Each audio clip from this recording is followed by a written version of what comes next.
बिस्मिल्लाहिर्रहमानिर्रहीम अल्हम्दुलिल्लाहिल्लज़ी जअलना मिनल मुतमस्सिकीन बिविलायति अमीरुल मोमिनीन। अस्सलाम वालेकुम या अली अलैहिस्सलाम मदद। जो कुछ मुल्क पाकिस्तान में हो रहा है ये एक बहुत बड़ी साजिश जो कि बैरूनी अमदाद से पलने वाले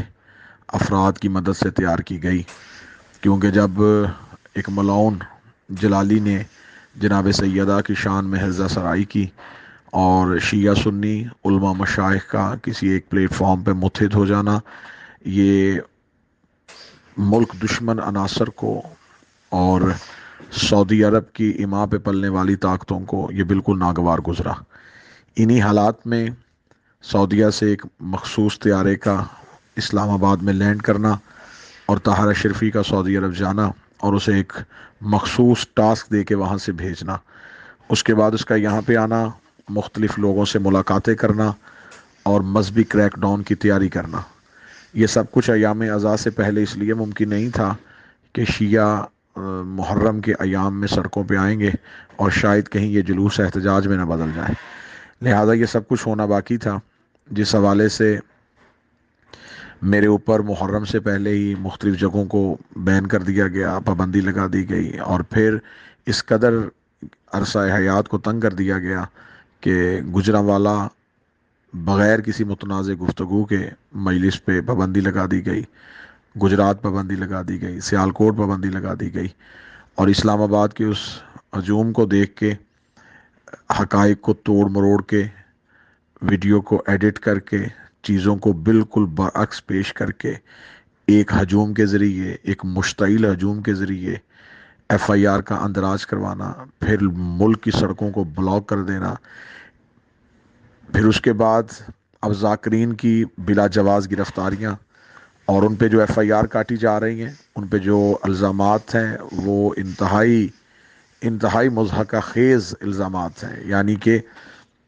उन इल्ज़ामात में ये लिखा हुआ है ये पम्फलेट तकसीम कर रहे हैं और जो नफ़रत अंगेज़ मवाद और लिटरेचर है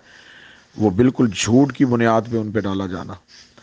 ज़ियारत आशूरा पे पाबंदी, 14 सितारे पे पाबंदी, शिया लिटरेचर पे पाबंदी, ये सब कुछ क्यों होने जा रहा है? ये सब कुछ सिर्फ इसलिए होने जा रहा है कि मुल्क पाकिस्तान अरसा दराज के बाद फ़िरकावारियत की हवा से निकल के एक बहुत ख़ास सिमत की तरफ चल रहा था, लेकिन सऊदी एलिमेंट्स का पाकिस्तान की मखसूस ताकतों के साथ इन्वॉल्व होना और सऊदी रियाल पे पलने वाले ज़मीर फ़रोशों का, सऊदी ताकतों के इशारों पे नाचने वालों का मुत्हिद हो जाना, ये सब फसादी फितनागर टोला ये बिल्कुल ऐसे ही जमा हो चुका है जैसे कि खारज और जो खारज नहरवान में आ गए थे। ये बिल्कुल वही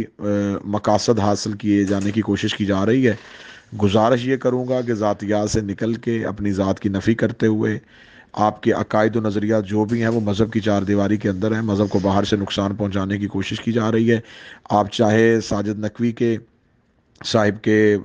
पैरोकार हैं, चाहे आप हामिद अली मूसवी साहब के पैरोकार हैं, चाहे राजा नासिर अब्बास के हैं, एक चीज़ ये तय है कि ये फितना जिसको तकवीयत मिली ये लाहौर के उस साजिश के मरकज़ जिसे जवाद नकवी कहते हैं, इसकी तरफ से गठजोड़, इसकी तरफ से मीटिंग्स, इसकी तरफ से लिस्टों का फ्राहम होना, इसकी तरफ से तहरीक तहफ़्ज़ तशय्युअ पाकिस्तान का रजिस्टर्ड होना और फिर मुल्क के तूलो अर्ज़ में इसका फितना फैलाना, ज़ाकरीन के पुराने क्लिप्स को निकाल निकाल के अवाम तक पहुँचाना। इस मलआउन ने, मेरा ख़्याल है कि शीयत की तारीख़ में इतना नुकसान जो है वो दुश्मन ने नहीं किया जितना इस मलआउन ने किया है। लिहाजा अब चाहिए जनाब साजिद नकवी साहब को, अहमद मूसी साहब को, राजा नासिर अब्बास साहब को, शेख मोहसिन नदवी साहब को, हाफिज़ रियाज साहब को, ज़ाकरीन को, खुतबा को, शोरा को, वाइज़ीन को, नोहा खानों को, मातमियान को कि इसका हकीकी चेहरा अब हमारे सामने खुल के सामने आ गया है। अब एक लम्हे के लिए इत्तेहाद की ज़रूरत है, फ़ौरन एक मुश्तरका प्लेटफॉर्म शिया अकायद के तहफ़्फ़ुज़ के लिए तश्कील देना उसकी बेहद ज़रूरत है। इंशाअल्लाह ताला हम कहीं भी नहीं भागे, हम मौजूद हैं। सिर्फ एक इत्तेहाद की ज़रूरत है, एक कॉल की ज़रूरत है, एक एहतजाज, एक कॉल किसी भी यहाँ से दी जाएगी, हम लब्बैक कहते हुए वहाँ पे मौजूद होंगे। जनाब सैयदा का वास्ता, ये वक्त अगर हमने खामोशी से गुजार दिया तो आने वाली नस्लों के हम मुजरम बन जाएंगे। ये लम्हात अगर हमने बिल्कुल खामोशी से गुजार दिए तो ज़माना हमें भूल जाएगा। ये वक्त इस्तकामत का है। मेहरबानी फरमाएं, आपस के اختلافات کو ختم کر کے ایک پیج پہ آ کے ایک اتحاد کے ساتھ اس آواز کو اٹھایا جائے۔ السلام علیکم یا آل مدد۔